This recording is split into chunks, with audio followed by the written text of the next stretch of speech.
अस्सलाम वालेकुम स्टूडेंट्स। तो आज हम पढ़ेंगे नेक्स्ट टॉपिक चैप्टर 3 का, वो है बायोडाइवर्सिटी। तो बायोडाइवर्सिटी में आज हम पढ़ेंगे कि बायोडाइवर्सिटी क्या होती है और इस दुनिया के ऊपर यानी कि जानदार कितने हज़ारों साल पहले मौजूद थे और यानी कि ज़मीन का एवोल्यूशन कब हुआ। और इसी तरह हम देखेंगे कि बायोडाइवर्सिटी की इम्पोर्टेंस क्या है। इन सब वर्ड्स को डिटेल से पढ़ने वाले हैं। तो आइए बेटा टॉपिक की तरफ मूव करते हैं। बायोडाइवर्सिटी, देखिए जी आपको हेडिंग नजर आ रही है बायोडाइवर्सिटी की। अब मैं क्या करूंगा, इस बायोडाइवर्सिटी को मैं स्प्लिट कर देता हूँ, बायोडाइवर्सिटी को मैं तोड़ देता हूँ। जब ये तोड़ दी जाएगी तो यानी कि बायो एंड डाइवर्सिटी के अंदर, तो बायो कहते हैं बेटा लाइफ को एंड डाइवर्सिटी कहते हैं वैरायटी को, टाइप्स को, अकसाम को। तो अब इसका क्या मतलब हुआ, यानी कि variety of life is called biodiversity. यानी कि जब जानदार बहुत ज़्यादा अकसाम में मौजूद होंगे, वैरायटी में मौजूद होंगे, तो इसको हम क्या कहेंगे, बायोडाइवर्सिटी। तो अब हम देखने वाले हैं कि जी ऑर्गेनिज्म ऑन अर्थ, जमीन के ऊपर यानी कि जानदारों की कितनी स्पीशीज हैं, जानदार कितनी वैरायटी में पाए जाते हैं, जमीन के ऊपर जानदारों की कितनी नस्लें मौजूद हैं। अगर हम ऑर्गेनिज्म ऑन अर्थ यानी कि जमीन के ऊपर जानदारों की तादाद के बारे में बात करें, तो बियोलॉजिस्ट रिसर्चर कहते हैं कि जी 10 मिलियन स्पीशीज यहाँ पर मौजूद हैं। यानी कि साइंसदानों का, बियोलॉजिस्ट का एक अंदाजा है कि 10 मिलियन स्पीशीज जमीन के ऊपर एग्जिस्ट कर रही हैं। अब 10 मिलियन स्पीशीज कितना होंगे, देखिए 1 मिलियन में होते हैं 10 लाख।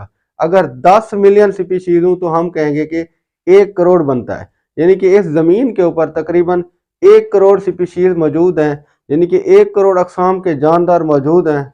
और यहाँ पर मैंने मेंशन भी कर दिया कि 10 मिलियन कितने करोड़ के बराबर होता है, 1 करोड़ के बराबर होता है बेटा। अब नेक्स्ट हम देखते हैं कि जी स्टडीड, यानी कि इसका ये मतलब हुआ कि इस जमीन के ऊपर 1 करोड़ स्पीशीज तो मौजूद है, यानी कि 1 करोड़ अकसाम के जानदार मौजूद हैं। तो बियोलॉजिस्ट ने यानी कि कितनी स्पीशीज को डिस्कवर कर लिया, यानी कि कितनी अकसाम के जानदारों को पढ़ लिया उन्होंने। देखिए बेटा 1/3 यानी कि 33 लाख स्पीशीज, यानी कि जो 33 लाख स्पीशीज हैं, ये एक बहुत बड़ी अमाउंट है, यानी कि बहुत ज़्यादा ऑर्गेनिज्म है। तो अब साइंटिस्ट ने, बियोलॉजिस्ट ने क्या किया, इन 33 लाख स्पीशीज को मजीद उनके यानी कि 5 ग्रुप्स बना दिए। यानी कि उन सब स्पीशीज के लिए 5 ग्रुप्स बना दिए और उन 5 ग्रुप्स के अंदर उन्होंने इन स्पीशीज को डिवाइड कर दिया। अब देखते हैं साइंटिस्ट ने 5 ग्रुप्स कौन से बनाए। एक ग्रुप बेटा फंजाई बनाया गया, ठीक है ना, यानी कि इसमें बहुत सारी स्पीशीज आ जाते हैं फंजाई की मजीद, ठीक है ना, जिस तरह हम कह सकते हैं कि इनके अंदर मशरूम वगैरह आ जाते हैं। इसी तरह एक और ग्रुप बनाया गया प्लांट्स का। प्लांट में भी बहुत ज़्यादा वैरायटी है, यानी कि जो प्लांट के करेक्टरिस्टिक में यानी कि वो आते थे, उन सब को एक ही यानी कि ग्रुप में, प्लांट ही में रख दिया गया। इसी तरह थर्ड ग्रुप बनाया गया, उसको कहते हैं बेटा किंगडम प्रोटिस्टा। अब किंगडम प्रोटिस्टा में कौन से जानदार आ जाते हैं, इनमें बेटा एलजी वगैरह आ जाते हैं, इनके अंदर प्रोटोजोन आ जाते हैं। इसी तरह फोर्थ ग्रुप किंगडम एनिमिलिया बनाया गया बेटा, हाँ, एनिमल में भी बहुत ज़्यादा वैरायटी मौजूद है। और फिफ्थ ग्रुप जो बनाया गया उसको हम किंगडम मोनेरा कहते हैं या प्रोकैरियोट्स भी कहते हैं। अब प्रोकैरियोट ऑर्गेनिज्म कौन से होते हैं, जिस तरह कोई बैक्टीरिया हो गए, हाँ, साइनो बैक्टीरिया हो गए, तो यानी कि इस किंगडम के अंदर उनको रख दिया गया। देखिए हमको पता होना चाहिए कि प्लांट्स को साइंस की ज़बान में क्या कहते हैं, प्लांट्स को कहते हैं बेटा फ्लोरा। और इसी तरह एनिमल को साइंस की ज़बान में क्या कहते हैं, फाना। ये आपके बहुत ही अहम एमसीक्यूज और शॉर्ट क्वेश्चन है, कभी कभी एमसीक्यूज में पूछ लेते हैं और शॉर्ट क्वेश्चन के तौर पर भी दे देते हैं। तो इसको आपने बेटा माइंड में रखना है। इस तरह याद रख लें कि फ्लोरा रिलेट कर रहा है फ्लावर से, यानी कि प्लांट के अंदर फ्लावर होते हैं ना, तो प्लांट्स को हम फ्लोरा कहेंगे और एनिमल को फाना, ठीक है ना। फाना आप इस तरह कह सकते हैं कि फाना किसी बच्चे का नाम भी होता है, तो यानी कि ये साइंस की ज़बान में एक बच्चा भी एनिमल है। तो जितने भी एनिमल्स होंगे उनको हम क्या कहेंगे, फाना, और प्लांट्स को फ्लोरा। देखिए बेटा हम पढ़ रहे हैं बायोडाइवर्सिटी, मुख्तलिफ जिसमें जानदार आ जाते हैं। अगर हम मज़ीद आगे चलें बेटा, जो बायोडाइवर्सिटी है ना, यानी कि इस दुनिया के ऊपर जानदारों को, यानी कि हमने देखा कि वो 3 तरह के माहौल में रह रहे थे, ठीक है ना। और उनमें एक तरह का माहौल था ट्रॉपिकल रीजन, ट्रॉपिक्स रीजन, और दूसरा था टेम्परेट रीजन, और जो थर्ड रीजन था बेटा वो पोलर रीजन। रीजन कहते हैं इलाके को, यानी कि 3 तरह के इलाके थे, एक ट्रॉपिकल, दूसरा टेम्परेट और थर्ड पोलर रीजन। देखिए बेटा, अगर हम ट्रॉपिकल रीजन की बात करें, यानी कि ये ट्रॉपिक्स जो है ना, ये किस तरह का रीजन होता है, यानी कि ये एक तरह का गर्म इलाका समझा जाता है। और इस ट्रॉपिकल रीजन जो एक हॉट इलाका है, हॉट रीजन है बेटा, तो इसके बारे में कहते हैं कि जी यहाँ पर जो ऑर्गेनिज्म है, यानी कि जो जानदारों की स्पीशीज है, वो रिचेस्ट है। रिचेस्ट का मतलब बहुत ज्यादा, कसीर तादाद में, अबंडेंस, यानी कि उस इलाके में, यानी कि जो हॉट रीजन है, तो वहां पर स्पीशीज की सर्वाइवल ज्यादा है, यानी कि वहां पर जानदारों की वैरायटी ज्यादा है। अब नेक्स्ट है बेटा टेम्परेट रीजन। टेम्परेट रीजन यानी कि ये एक मोतदल इलाका होता है, ठीक है ना, ना ज्यादा सर्दी होती है ना ज्यादा गर्मी होती है। और इसी तरह टेम्परेट रीजन में अगर बात करें, यानी कि यहाँ पर स्पीशीज के बारे में कहा जाता है कि मैनी स्पीशीज होती है। मैनी स्पीशीज से ये मुराद यानी कि कसरत से नहीं होती और ना ही बहुत कम होती है, यानी कि वो मॉडरेट होते हैं, एक नॉर्मल तादाद होती है, यानी कि वो एक एवरेज नंबर में होते हैं। इसी तरह नेक्स्ट हमारा जो यानी कि रीजन है, जो इलाका है, उसको हम कह रहे हैं कि जी वो पोलर रीजन है। अब पोलर रीजन यानी कि पोलर कहते हैं बेटा कोल्ड को, ठंडा इलाका, यहाँ पर बर्फबारी हो, यानी कि वो वहां पर सख्त सर्दी वाला माहौल हो। अब पोलर रीजन के बारे में कहते हैं कि जी यहाँ पर आफ्यू वैरायटी है, यानी कि चंद ऑर्गेनिज्म वहां पर पाए गए हैं। ये तो बिल्कुल ठीक बात है बेटा, जहाँ पर बर्फबारी हो रही होगी, स्नो फॉलिंग हो रही होगी, तो वहां पर यानी कि ऑर्गेनिज्म का सरवाइव करना मुश्किल हो जाता है, और वहां पर यानी कि कुछ टाइप के जानदार पाए जाएंगे। पोलर रीजन में यानी कि इतनी वैरायटी नहीं होगी, क्योंकि वहां पर बहुत ज्यादा सर्दी होगी। तो अब पोलर रीजन में जो चंद ऑर्गेनिज्म रह रहे होंगे, उनमें एक पेंगुइन आ जाता है। ये एक तरह का बर्ड है बेटा, परिंदा है। आप गूगल पे इसको सर्च करें तो आपको ये परिंदा, यानी कि जो इसका फ्रंट होगा, जो चेस्ट वाला रीजन होगा, ये आपको वाइट नजर आएगा। इसके जो विंग्स होंगे, पर वगैरह होंगे, वो ब्लैक होंगे। अब इस पेंगुइन, इस बर्ड की ये खासियत है बेटा, ये पानी के ऊपर स्विमिंग करता है। पेंगुइन के बारे में मैं गूगल पे देख रहा था बेटा, लिखा था कि जी 1 घंटे के अंदर ये तकरीबन कोई 40 से 50 किलोमीटर फासला तय कर लेता है। इस पेंगुइन को आप टेक्स्ट बुक पे देख सकते हैं, वहां पर इसकी पिक्चर दी गई है। तो नेक्स्ट देखते हैं बेटा पोलर बेयर। बेयर कहते हैं बेटा रीछ को। पोलर बेयर यानी कि वो बर्फानी रीछ जिसको हम कहते हैं। ये बर्फानी रीछ अमूमन वाइट होते हैं, सफेद होते हैं। आप गूगल कर लें, ये आपको नजर आ जाएंगे। अब ये बर्फानी रीछ जो होते हैं ना, इनमें यानी कि वो इतनी पावर होती है कि उस माहौल को बेयर कर लेते हैं, बर्दाश्त कर लेते हैं, और वहां पर यानी कि ये सर्वाइव कर जाते हैं। बेयर को भी आप अपनी टेक्स्ट बुक के ऊपर देख सकते हैं, इसकी डायग्राम दी गई है। इसी तरह नेक्स्ट है बेटा जो और ऑर्गेनिज्म है, वो पोलर वोल्फ, ठीक है ना, बर्फानी भेड़िए यानी कि। नेक्स्ट पॉइंट को डिस्कस करते हैं बेटा, जो है बायोडाइवर्सिटी ऑन अर्थ, यानी जमीन के ऊपर जो जानदार हैं वो कितने हजारों साल पहले हैं, कितना उनको अरसा लग गया। इनके बारे में साइंटिस्ट कहते हैं बेटा 4 बिलियन ईयर्स एगो जमीन के ऊपर जानदार आ गए थे। अब 4 बिलियन ईयर्स कितना बनते हैं बेटा, ये तकरीबन कोई 400 करोड़ साल बनते हैं। यानी कि इस जमीन के ऊपर कोई 400 करोड़ साल पहले जानदार आ गए थे, और उस वक्त बड़े सिंपल ऑर्गेनिज्म थे। और नेक्स्ट पॉइंट है बेटा अर्थ का एवोल्यूशन, यानी कि जमीन कब वजूद में आई, जमीन का इर्तिका कैसे हुआ। के बारे में कहा जाता है कि जी जो ज़मीन का एवोल्यूशन है, ज़मीन की जो तख्लीक है, वो तकरीबन कोई 600 मिलियन ईयर्स एगो हुई। अब 600 मिलियन ईयर्स कितने साल होते हैं इनमें, अगर यहाँ पर हम गौर करें बेटा, ये तकरीबन कोई 60 करोड़ साल बनते हैं।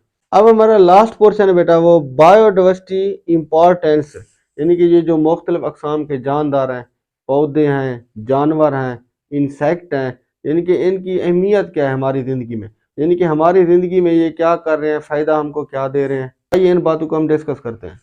जो फर्स्ट पॉइंट है बेटा, जो फर्स्ट हमको फ़ायदा हो रहा है, वो क्या करते हैं, जो बायोडाइवर्सिटी है ना, वो प्रोवाइड कर रही है फूड, यानी कि बायोडाइवर्सिटी से हम खुराक हासिल कर रहे हैं।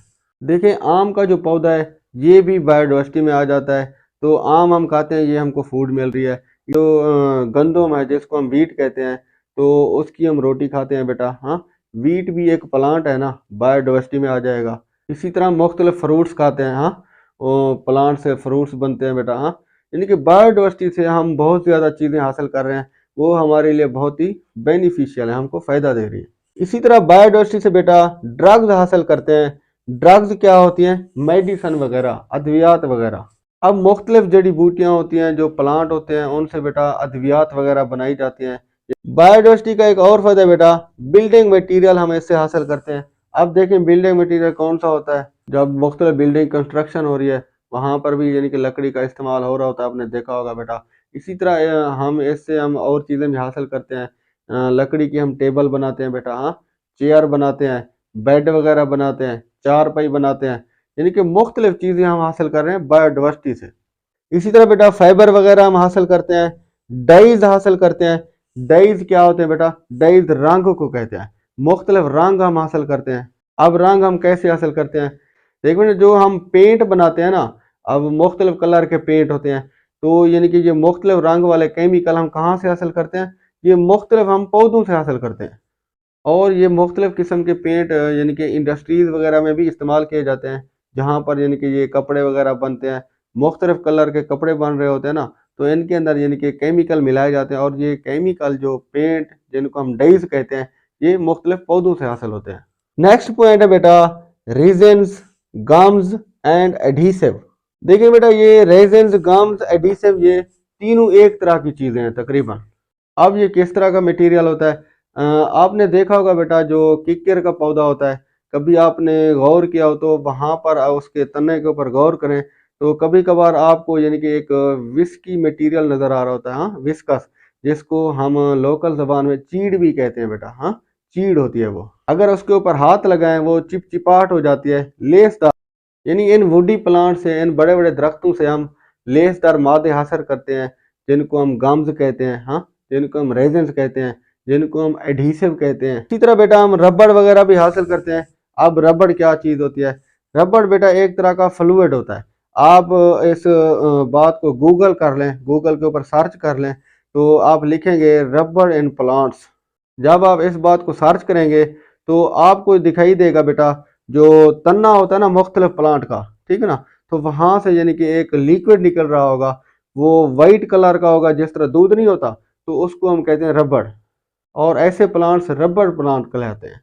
और जो वो सफ़ेद हम मटेरियल हासिल करते हैं उसको भी यानी कि मुख्तलिफ कामों में फिर इस्तेमाल किया जाता है। इसी तरह बायोडाइवर्सिटी से बेटा हम ऑयल वगैरह भी हासिल करते हैं, जैसे मस्टर्ड प्लांट से हम ऑयल हासिल करते हैं, मस्टर्ड प्लांट जो सरसों का पौधा होता है। इसी तरह जैतून का तेल होता है। लास्ट हमारा पॉइंट है बेटा न्यूट्रिएंट साइकिल। तो सबसे पहले ये देख लेते हैं जी न्यूट्रिएंट्स क्या होते हैं, न्यूट्रिएंट्स किन को कहते हैं। मैं आपको बताता चलूँ बेटा, nitrogen, sodium, potassium, calcium, magnesium, इनको हम क्या कहते हैं, न्यूट्रिएंट। और साइकिल का क्या मतलब होता है, साइकिल कहते हैं बेटा चक्कर को। तो इस बात को आइए बेटा हम एक डायग्राम के जरिए समझते हैं, यानी कि बायोडाइवर्सिटी हमारी न्यूट्रिएंट साइकिल में कैसे हेल्प कर रही है। यहाँ पर देखें बेटा ये न्यूट्रिएंट साइकिल मैं डायग्राम बनाई है, तो यहाँ से स्टार्ट कर रहा हूँ। यहाँ पर आपको बेटा क्या लिखा हुआ नजर आ रहा है, गोट। मिसाल के तौर पर ये गोट क्या करती है बेटा, इस प्लांट को खाती है। जब ये गोट इस पत्ते को खाएगी तो अब यानी कि क्या होगा, उस पत्ते के अंदर यानी कि नाइट्रोजन होगा, सोडियम होगा, कैल्शियम होगा, यानी कि इनको हम न्यूट्रिएंट कहते हैं। तो वो पत्ते वाले न्यूट्रिएंट उस बकरी के अंदर आ गए।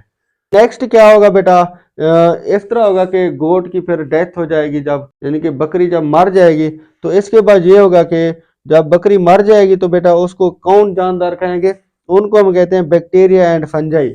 आपने बेटा गौर किया होगा कि कभी कोई जानवर मर जाए ना तो उसको घसीट कर दूर फेंक देते हैं। तो अगर उस जानवर को हम 10-12 दिन के बाद देखें तो उसका यानी कि जो गोश्त होता है वो खा लिया जाता है। उसके गोश्त को कौन खा जाता है, उसके गोश्त को बेटा बैक्टीरिया खा जाते हैं, फंजाई खा जाते हैं, वो गोश्त ख़त्म हो जाता है और वहाँ पर हम देखते हैं कि सिर्फ हड्डियाँ बची पड़ी होती है। देखिए जब उसके गोश्त के ऊपर बेटा फंजाई और बैक्टीरिया हमला करेंगे तो यानी कि फिर इस तरह होगा, वहाँ से न्यूट्रिएंट निकलेंगे जो न्यूट्रिएंट उस बकरी ने उस पत्ते से लिए थे, यानी कि नाइट्रोजन, कैल्शियम, फास्फोरस, मैग्नीशियम। ये अब क्या होंगे बेटा, ये ज़मीन के अंदर यानी कि इस तरह वो जज़्ब हो जाएंगे। अब मिसाल के तौर पर यहाँ पर वो न्यूट्रिएंट मौजूद है, नाइट्रोजन वगैरह, कैल्शियम वगैरह। अब ये क्या होगा, यहाँ पर जो वो न्यूट्रिएंट है ना वो ज़मीन के अंदर जज़्ब हो जाएंगे। जब वो जज़्ब कैसे होंगे बेटा, ये जो प्लांट है ना इन यानी कि न्यूट्रिएंट को अपनी रूट्स के जरिए एब्जॉर्ब कर लेगा। अब ये न्यूट्रिएंट्स इस पौधे के अंदर दोबारा वापस आ जाएंगे बेटा। देखिए इस पौधे को जब सारे न्यूट्रिएंट्स मिल रहे होंगे तो यानी कि अच्छे तरीके से ये ग्रोथ करेगा। यानी कि अब दोबारा इस तरह भी हो सकता है कि उस प्लांट को कोई और बकरी भी खा सकती है। यानी कि हमने देखा था कि इसके अंदर न्यूट्रिएंट थे, न्यूट्रिएंट को बकरी ने लिया, बकरी की डेथ हो गई, उसके जो न्यूट्रिएंट थे वो जमीन के अंदर यानी कि डिजॉल्व हो गए। उन न्यूट्रिएंट्स को फिर यानी कि रूट्स के जरिए पौधे ने जज्ब कर लिया। अब क्या होगा, कोई और जानदार खाएगा, दोबारा यानी कि इसी तरह साइकिल चलता रहेगा। वो जानदार में जाएंगे न्यूट्रिएंट, और न्यूट्रिएंट फिर दोबारा प्लांट के जरिए एब्जॉर्ब कर लेंगे। यानी कि ये देखिए एक तरह का साइकिल बन गया। तो इसको कहते हैं बेटा न्यूट्रिएंट साइकिल।